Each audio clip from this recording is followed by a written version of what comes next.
పిశాచాలతో చెలగాటం. ఆనందుడనే భూస్వామికి కొండవార కొంత పొలం ఉండేది. అది చాలా సారవంతమైనది.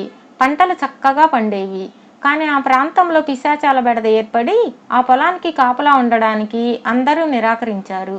రాత్రిపూట అక్కడ గల్లు గల్లుమని గజ్జెల చంపుడు వినిపించేది. నాకొకటి నాకొకటి అన్న పల్లవితో పాటలు కూడా వినిపించేది. అప్పుడప్పుడు అస్పష్టంగా ఆకారాలు కూడా కనిపించేవి. ఈ పరిస్థితిలో పైరుకు రాత్రిపూట కాపలా కాసేవాళ్లు లేక పొలం పాడుపెట్టవలసిన దుస్థితి ఏర్పడింది. ఆనందుడు ఆ పొలాన్ని ఎవరికైనా అమ్మేసి వదిలించుకోవాలని నిశ్చయించుకున్నాడు.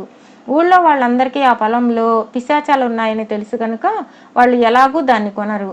ఆ సంగతి తెలియని పొరుగు ఊరి వాడే దాన్ని కొనాలి. బేరాలేమైనా వస్తే పిశాచాల మాట చెప్పవద్దని ఆనందుడు తన గ్రామం వాళ్ళను కోరాడు. అతను ఊళ్ళో పెద్ద షావుకారు గనుక గ్రామస్తులు కూడా సరే అన్నారు. చివరకు ఆనందుడి కొండ పొలానికి బేరం వచ్చింది. చంద్రదాస్ అనే ధనికుడు దూర గ్రామానికి చెందినవాడు. తన అన్నతో భాగాలు పడి తన వంతు వచ్చిన 1,00,000 రూపాయలతో ఎక్కడన్నా మంచి పొలము, అందులోనే ఇల్లు ఏర్పాటు చేసుకుందామని వచ్చాడు. అతనికి ఆనందుడి పొలం బాగా నచ్చింది. వ్యవసాయం తెలిసిన వాడు అందులో బంగారం పండించవచ్చు. అంత మంచి భూమిని సాగు చేయకుండా పాడుపెట్టావేమని చంద్రదాస్ అడిగితే ఊరికి మరీ దూరం అయింది.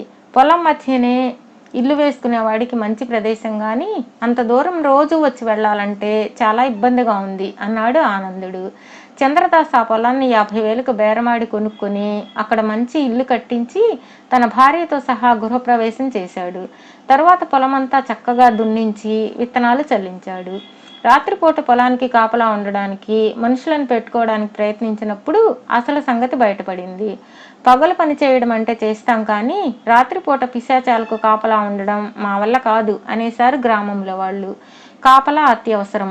సమీపంలోనే అడవి ఉండడం చేత అడవి జంతువులు పొలంలో జొరబడి ధ్వంసం చేస్తాయి. మోసం జరిగిపోయింది. తనకున్న డబ్బంతా దాదాపు ఖర్చయిపోయింది.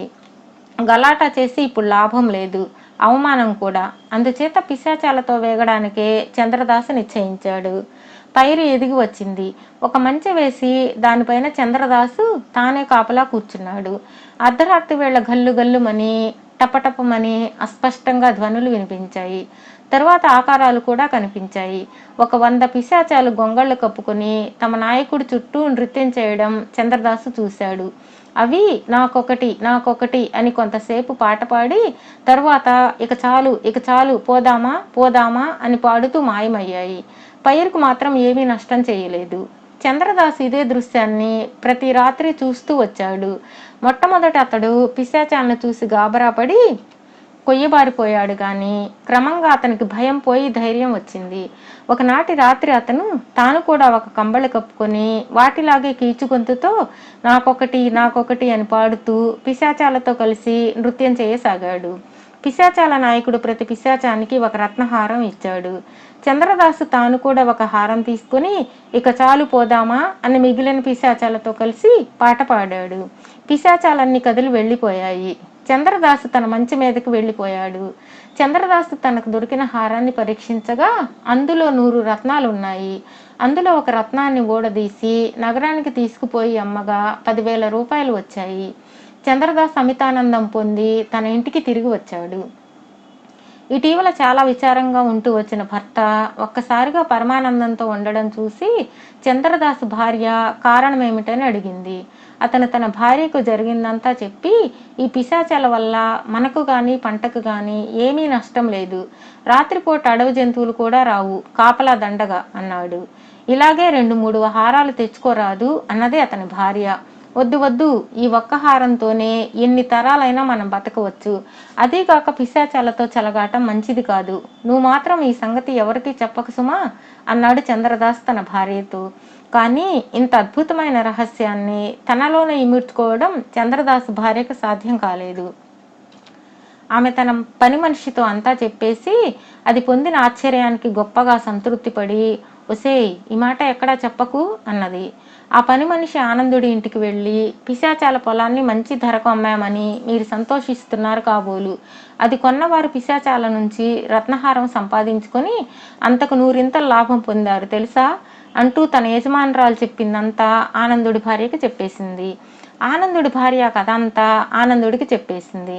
అరెరే, ఎంత పొరపాటు జరిగింది, ఇలా అని తెలిస్తే ఆ పొలం అమ్మకనే పోదునే అన్నాడు ఆనందుడు.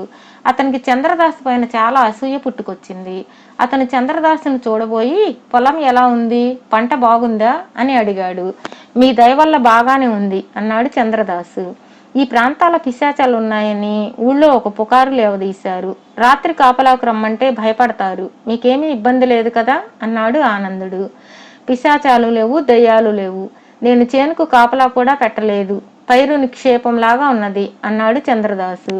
చంద్రదాసు నిజం దాస్తున్నట్లు ఆనందుడు నిశ్చయించాడు. తాను విన్న కథ నిజమే అయి ఉండాలి. చంద్రదాసు ఇంట లక్ష్మి తాండవం చేస్తున్నది. పొలం కూడా సస్యలక్ష్మితో కళకళలాడుతూ ఉంది. అందులో మంచి కూడా ఉన్నది. కాపలా లేని పొలంలో మంచి దేనికి? పైవాళ్లు రారు గనుక చంద్రదాసు తానే పొలానికి కాపలా కాసి పిశాచాలను మోసగించి రత్నహారం కాజేసి ఉండాలి. అలా అనుకున్న ఆనందుడికి తాను కూడా పిశాచాల నుంచి ఒక రత్నహారం సంపాదించాలని ఆశ పుట్టింది. ఆ రాత్రి అతను కంబళి ఒకటి కప్పుకొని ఆ పొలానికి వచ్చాడు.